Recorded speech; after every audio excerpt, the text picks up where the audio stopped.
All right, Coach Powers, this is a Tuesday after a tournament win. We can't say that a whole lot, can we? Yeah, no, it's rare. I think it's rare for any program. There's only so many of those holiday tournaments, and not every team gets to play in them. And it's a good boost for, I think, any program when you can win a trophy and players can experience that kind of success together.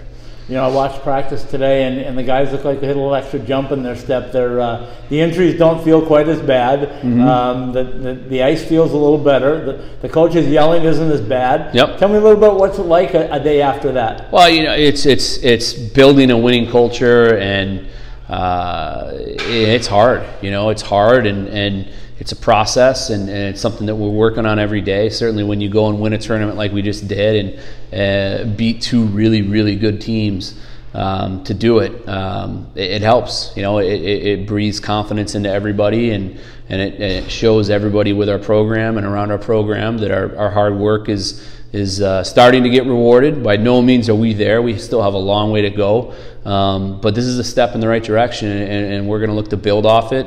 But most importantly, you know, really put it behind us and focus on what's ahead. We'll have that in our back pocket forever. These guys will always be a part of history of winning the first trophy in the NCAA era, and it's something they can be proud of. But now we got to set our sights on bigger things, and that's what we're going to do. You know, you guys didn't take anybody by surprise anymore. Everybody knows that when Sun Devil hockey comes on the ice, they're going to see a big, physical, hard-working team. Yeah. And does this tournament win put a bigger target on your back from teams now, or they want to go get you? Yeah, you know, I don't think we're at the point where we have a target on our back per se with anybody, but I think we're definitely at the point where I don't think really anybody's going to take us lightly. Right. You know, I mean, it's you know, minus you know a few games this year, we've been in every game. You know, and you could really look back with some learning and a few bounces and certainly more execution by special teams.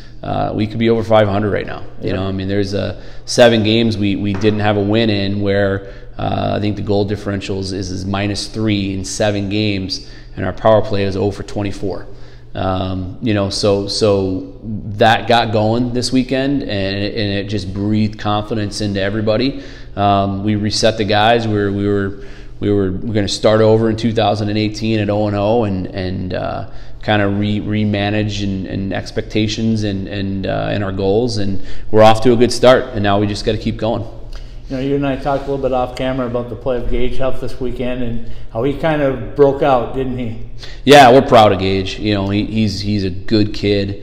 You know, he's just a great teammate. We're really happy we brought him in. He was a little bit behind the 8 ball when he got here because he sat out pretty much a full year at Lowell, and then came in, and he just needed time to adjust and kind of insert himself into the room and into our lineup. And he got an opportunity, obviously, up in Vegas and made the most of it, and popped 2 really nice goals at a time where we needed them, and it put those guys away. And now hopefully he can carry that confidence over. We get to play his old team this weekend, and he's got a great opportunity in front of him. Let's talk about that old team, UMass Lowell, coming in here to Oceanside. Tell me a little bit about what you expect out of them, other than I know that they have a hot goaltender. They're good. They're just, I mean, Norm Bazin's, you know, one of, if not the best coach in college hockey. He's that good of a coach. And so they play hard, incredibly structured. They don't give you anything. Everything you get against UMass Lowell, you have to earn. So it's going to be a great test for our program. You know, and this is a series where when you play a team that plays the right way like this, win, lose, or draw, you're going to come out better from it, and you're going to learn from it. And again, that's what we have to do as a new program. And our guys are confident. Our habits are better right now than they have been, and they're going to have to be really good this weekend to have a chance to win.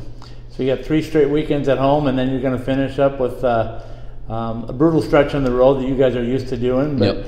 One of those is going to include Michigan Tech again, up in Houghton. So what are you expecting out of that? I know they're probably still on their way home. I saw pictures yesterday. They were sleeping in the airport. So you looking forward to that trip? You know, it's going to be a great trip because they have a tremendous program and a great rink and a really good fan base. And it's a historical program and kind of a historical setting in college hockey. So we are, and they're really good, and certainly now because we beat them on a big stage, they're going to be ready for us, and I'm sure we're going to have our hands full. But yeah, it's going to be great. It's another great experience for our guys. We're going to charter to that trip.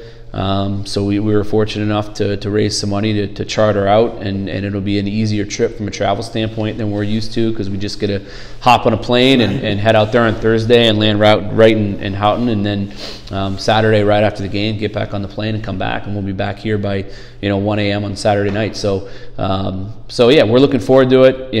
That's a long ways away. We are literally just focused on UMass Lowell, and any of the teams we have left on the schedule, if you look past them, they're going to pound you. I mean, we have 12 games against 12 really high-end programs, and if we can find a way to have some success during this stretch run, it's certainly something we can build off of going into next season.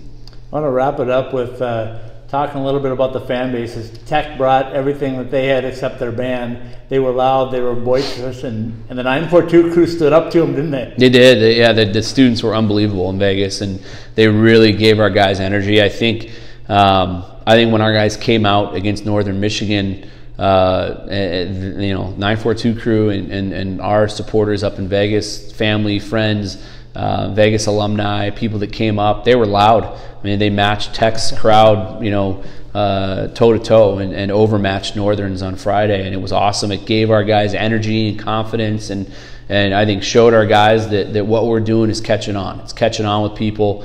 People are supporting us. They're going through the trenches with us, understanding we're going to have ups, we're going to have downs as we build this thing, but everybody's heart is in the right place, and now everybody that is with our program at this point has a genuine passion for the Pitchfork, and they want us to be successful, and we will be. Awesome, Coach. I appreciate your time. Good luck this weekend against UMass Lowell. Thank you.